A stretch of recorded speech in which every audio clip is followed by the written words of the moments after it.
All right, continuing our media availability here at Dover International Speedway, we are now joined by Jeff Gordon, driver of the number 24 3M Chevrolet this weekend. And Jeff, had a little bit of practice this morning. Talk about your car, what you expect for the weekend, headed into qualifying later today. Yeah, tire change and a decrease in horsepower definitely changes this place a lot. So, kind of just throwing all of our notes out of what we had in the past that's worked, and it's like starting all over again. So we had some challenges today. We weren't near as good as we were hoping to be, and we're working diligently to try to improve our qualifying effort that is going to happen here in a little bit, and then kind of go through our notes this evening to see what we can start with tomorrow to make some improvements. Just the fact that you're driving much deeper into the corners with less power it makes a huge impact here, because there's the big dips and bumps going into 3.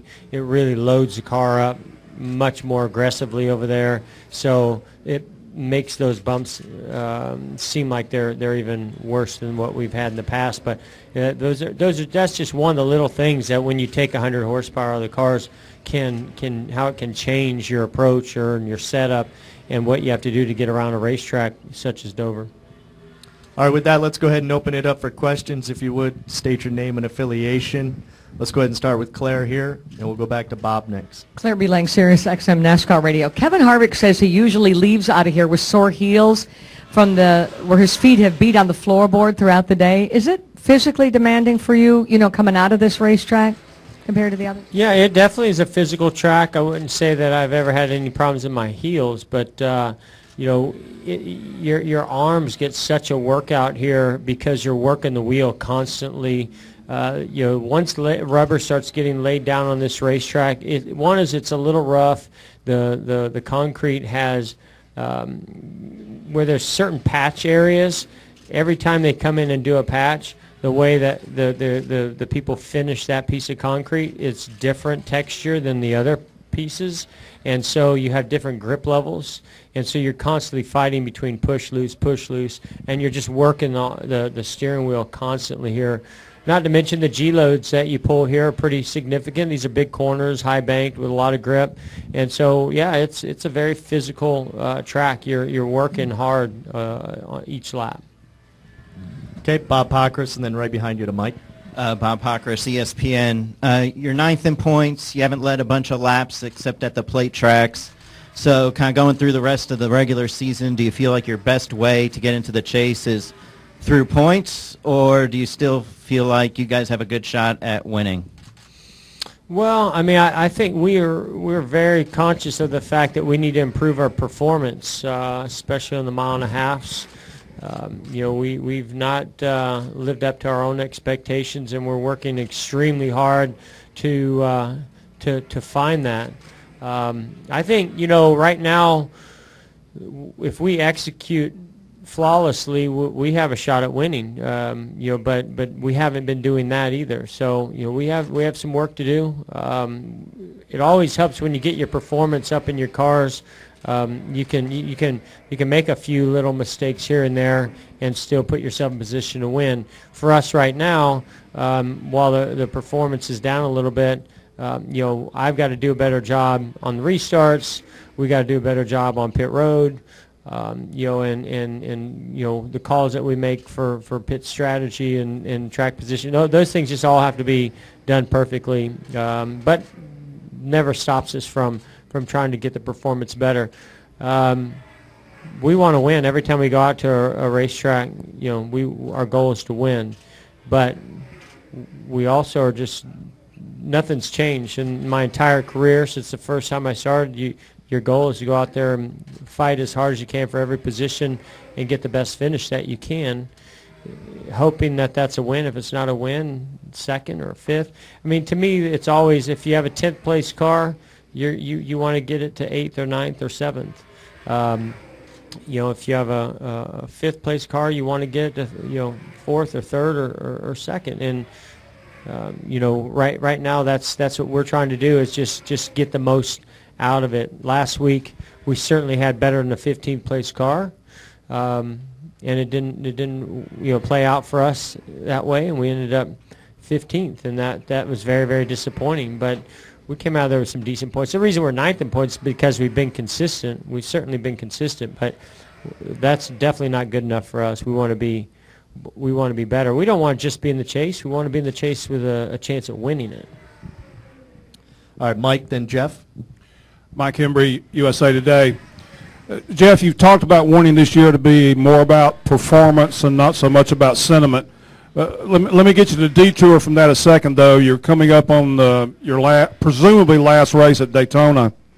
What kind of role has that track played in sort of defining your career? Yeah, I mean, certainly early in my career, or first half of my career, it played a big, it was significant and played a big role because, the Daytona 500 wins that I've had, the 400 wins that I've had. I mean, just even that first race in the duels that year was huge. So. I mean, I always enjoyed racing at Daytona. The way you race at Daytona and the type of drafting that we have now has changed so much in the second half of my career that, I haven't seen the victories or, seen the success or had as much fun racing those types of tracks as I did the first half. But I'm very, very appreciative and thankful. And I think even more so today, because I think it's even harder to win today at those tracks than it ever has been, and it makes me go back and go, wow, I can't believe I won 3 Daytona 500s. How the heck did I do that? All right, Jeff Gluck, and then up here to Reed. Jeff Gluck from USA Today. Jeff, Charlotte wasn't a very good performance by Hendrick standards. Obviously Dale Jr. got up with fuel mileage, but the rest of you guys seem to be a little bit frustrated with what happened there. Is there any sense of urgency at the shop or any sense that things need to be picked up as a whole organization at this point? Well, I can tell you there's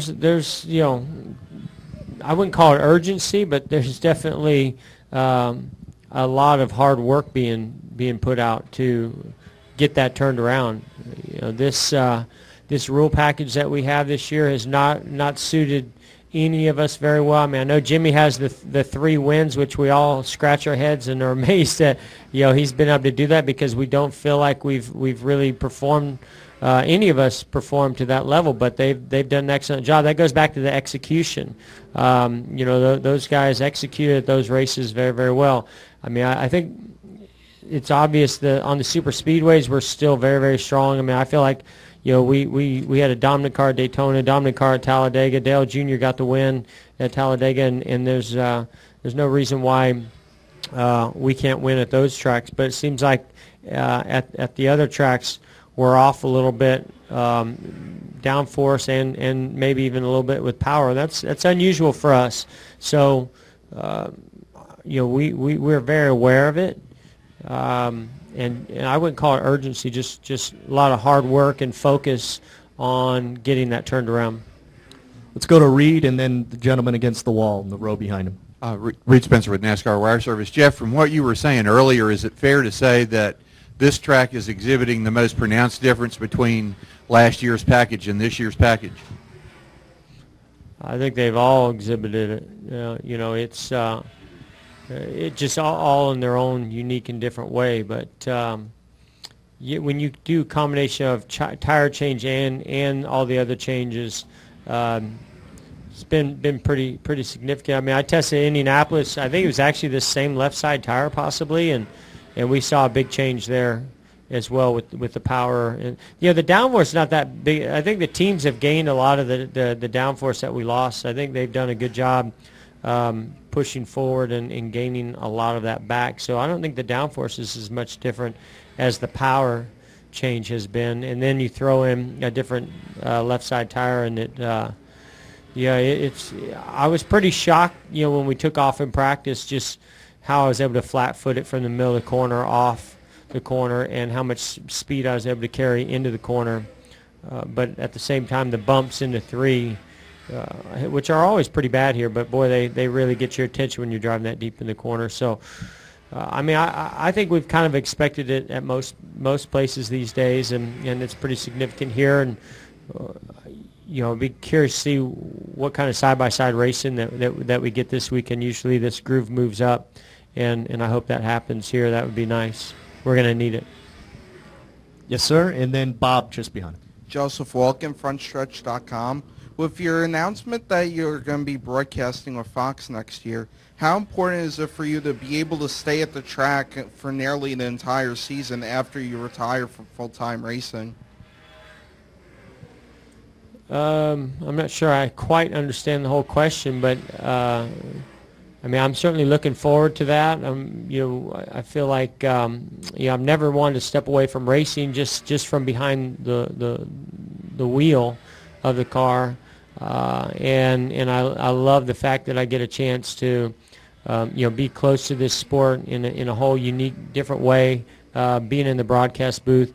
And I still have a very strong relationship with Hendrick Motorsports, so you know, I'm going to be able to really be tapped into the performance of the cars and the teams and what the drivers are going through and the teams are going through through that relationship as well. So, I mean, yeah, my decision was never to leave the racetrack.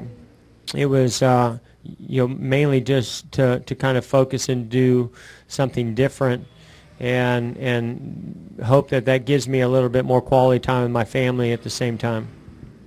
All right, Bob Pockers and then Scott. Did that answer that question? Because it was so loud, I didn't hear every bit of it. We got a thumbs up. I think we're good. Thumbs up, good. Go ahead, Bob. Bob Pockers, ESPN. Do you think your guys are pressing or feeling any extra pressure, A, because it's your last year, and or B, just kind of the way last year had ended? I don't know if it's if it has much to do with it being my final year. I think they're just as excited to you know, give me their best in my final year as I am to give them my best. You know, and us to work well together as a team. I think that most of that push right now is just coming because we're not performing as well as we feel like we're capable of. Let's go, Scott. Right here. And then up here for Channel 8. Scott Walsh from the Scranton Times. Jeff, this part of the schedule, 600 miles last week at Charlotte, 400 this week, 400 next week at Pocono. How does it compare? How grueling is it, and maybe compared to other parts of the schedule? And how are you able to kind of handle this little stretch? Yeah, you know, it's a change for sure in how you approach things. Primarily because not only are tough tracks like Dover, Charlotte, Pocono, but it's the heat. It becomes more humid and hotter, and so you've kind of been able to get away with some things up to this point in the season from a hydration standpoint, and you won't be able to get away with those things from this point until, you know, maybe end of September or early October. So you really have to focus on your nutrition and your hydration, cooling. You don't want to start having issues with any fans or blowers inside the car or your helmet, and you know, so that physical fitness becomes an issue, and it's the same or even worse for those guys working on the car because everything's already hot, and then you take, you know, a hot day and they're inside and around those cars, sweating like crazy and you know, working their tails off. You know, it definitely weighs on everybody, especially if you go for long stretches in that heat. All right, final question here. Jeff, Pat Principe from WGAL-TV. You've had, obviously, a lot of success here. You won here in the fall.